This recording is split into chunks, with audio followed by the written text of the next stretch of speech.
যে বিএনপির আসলে এই সরকারের বিরুদ্ধে আন্দোলন করা ছাড়া আর কোনো অপশন নেই। এই সরকার যদি ক্ষমতা থেকে চলে যায়, যাওয়ার পরে শেখ হাসিনার যে পরিণতি হয়েছে বা অতীতে বেগম জিয়ার যে পরিণতি হয়েছে, এরশাদ সাহেবের যে পরিণতি হয়েছে, এই পরিণতি হবে। কিন্তু অন্য যারা পলিটিক্যাল তত্ত্বাবধায়ক সরকার হিসেবে আসছে, নন পলিটিক্যাল গভর্নমেন্ট, তাদের মতো তাদের যে একটা সম্মানজনক বিদায় হবে, এটার সম্ভাবনা 1%ও নেই। তাকে তো তাদের পিঠ বাঁচানোর জন্য তাদেরকে এই কিংস পার্টি করতেই হবে। বিএনপি মহাসচিব যে আপত্তির জায়গাটা তুলছেন, তিনি বলছেন নিরপেক্ষতা থাকবে না এবং নির্বাচনকালীন সময় তাহলে নিরপেক্ষ সরকার, যদি নিরপেক্ষতা হারায় তাহলে নিরপেক্ষ সরকারের প্রয়োজন হবে, সেই সাক্ষাৎকারে যেটি বললেন। এখন কি মানে আপনি আবার যেই বাস্তবতার কথা বলছেন যে ছাত্ররা যদি করে তাহলে অন্যায়ের কি আছে, এই বাস্তবতায় কি নিরপেক্ষ থাকবে সরকার? সেই সরকারের উপর বিএনপি সহ অন্যান্য দলগুলো আস্থা রাখতে পারবে?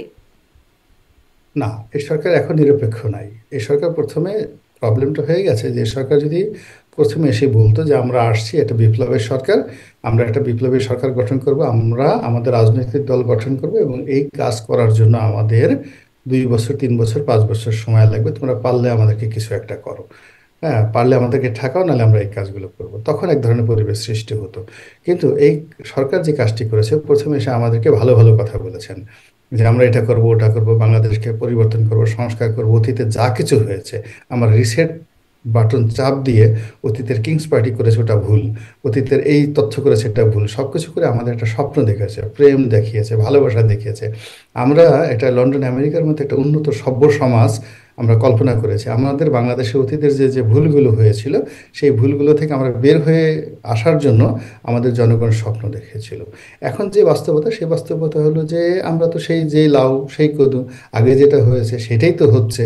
এজন্য মির্জা ফখরুল সাহেব থেকে শুরু করে অন্য যারা সবাই আছে, তারা হতাশ যে আপনি যদি প্রথম দিন থেকে বলতেন তাহলে আর আমরা যে আপনাদের সাথে দেখা করেছি, কথা বলেছি, সমর্থন দেওয়ার চেষ্টা করেছি, 2 বছর যৌক্তিক সময় দেওয়ার চেষ্টা করেছি, তো এই জিনিসগুলো তো আমাদের হতো না। আমরা প্রথম দিন থেকে আমাদের ডেস্টিনেশন, আমরা আপনাদের সঙ্গে আওয়ামী লীগের মতো ফাইটে যেতাম, অথবা আপনাদেরকে আওয়ামী লীগের মতো ভয় পেতাম, দুটোর একটা করতাম। কিন্তু একই অবস্থা, একবার বুকে টেনে নিলেন, হ্যাঁ, আবার আমাদেরকে দূরে সরে দিচ্ছেন। একবার বললেন যে আমাদের হাতে ক্ষমতা ছেড়ে দেবেন, আমরা ইলেকশন হবে, আবার এখন বলছে আমরা নিজেরা পার্টি করব, পার্টি করার পরে তারপরে ইলেকশন হবে। এবং তারও বলার চেষ্টা করছেন ডক্টর মোহাম্মদ ইউনূস যে এই আন্দোলন যারা করেছেন তারা সফল, তো তাদেরকে যদি এই আন্দোলনে অংশগ্রহণ করানো হয়, ক্ষমতার ভাগিদার দেওয়া না হয়, তাহলে এটার যে আদর্শ, এটার যে প্রাপ্তি, এটা নষ্ট হয়ে যাবে। এটা নষ্ট হয়ে যাবে, অন্যের হাতে এটা হবে না, বিএনপি খেয়ে ফেলবে, জামাত খেয়ে ফেলবে, কাজে আমরা এটা হতে দিতে পারি না। তো এই কথা যদি তারা আগস্ট মাসে বলতেন, তাহলে মির্জা ফখরুল সাহেব হয়তো এই কথা বলতেন না। তো এখানে আপনি এটাকে কি বলবেন, এটাকে হিপোক্রেসি বলা ঠিক হবে কিনা, মুনাফিকি বলা ঠিক হবে কিনা, আই ডোন্ট নো। কিন্তু রাজনৈতিক দলগুলোর সঙ্গে যে ধরনের ভালো ভালো কথা বলা হয়েছে, বা আমাদের যে একটা আশা ছিল, আমরা যে কোনো একটা ভালো মানুষ দেখলেই আশা করি, ডক্টর মোহাম্মদ ইউনূস নোবেল পেয়েছেন, এত সুন্দর সুন্দর কথা বলেন, এই 86 বছর বয়সে এত সুন্দর করে হাসেন, তার হাসি দেখলে অন্তর জুড়িয়ে যায়। কিন্তু হঠাৎ করে এই ধরনের কি কথা, তিনি আমাদের সবার নেতা, বিএনপির নেতা, জামাতের নেতা, সবার নেতা, সব কিছু বাদ দিয়ে এখন তিনি কেবলমাত্র ছাত্রদের নেতা, এই জিনিসগুলো বিএনপি মানতে পারছে না। জি, তাহলে আসলে মানে নির্বাচনের জন্য বিএনপি যেটা দাবি করেছিল যে নির্বাচন হবে, যদি নিরপেক্ষতা হারায় তাহলে নির্বাচন হবে নিরপেক্ষ সরকারের অধীনে, সেই দাবি করেছিল। বিএনপি কি সেই দাবির লক্ষ্যে কাজ করবে? আমরা জানি ফেব্রুয়ারিতে তারা বিভিন্ন কর্মসূচি করবার কথা বলেছে। বিএনপি কি সেই লক্ষ্যে কাজ করছে?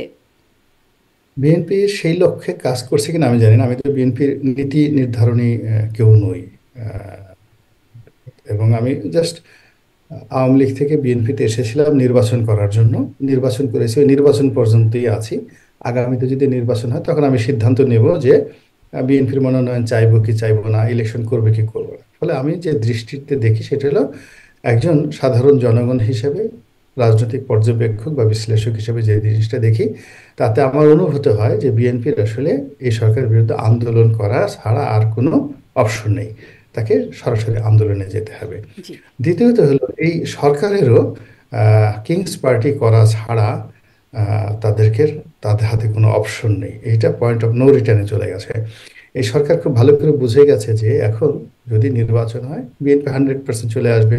এবং যেহেতু এই দলগুলোর সঙ্গে ইতিমধ্যেই সম্পর্ক নষ্ট হয়ে গেছে এবং অনেকগুলো কাদা ছোড়াছুড়ি হয়ে গেছে, অনেকগুলো অভিযোগ আছে, ফলে এই সরকার যদি ক্ষমতা থেকে চলে যায়, যাওয়ার পরে শেখ হাসিনার যে পরিণতি হয়েছে বা অতীতে বেগম জিয়ার যে পরিণতি হয়েছে, এরশাদ সাহেবের যে পরিণতি হয়েছে, এই পরিণতি হবে। কিন্তু অন্য যারা পলিটিক্যাল তত্ত্বাবধায়ক সরকার হিসেবে আসছে, নন পলিটিক্যাল গভর্নমেন্ট, তাদের মতো তাদের যে একটা সম্মানজনক বিদায় হবে, এটার সম্ভাবনা 1%ও নেই।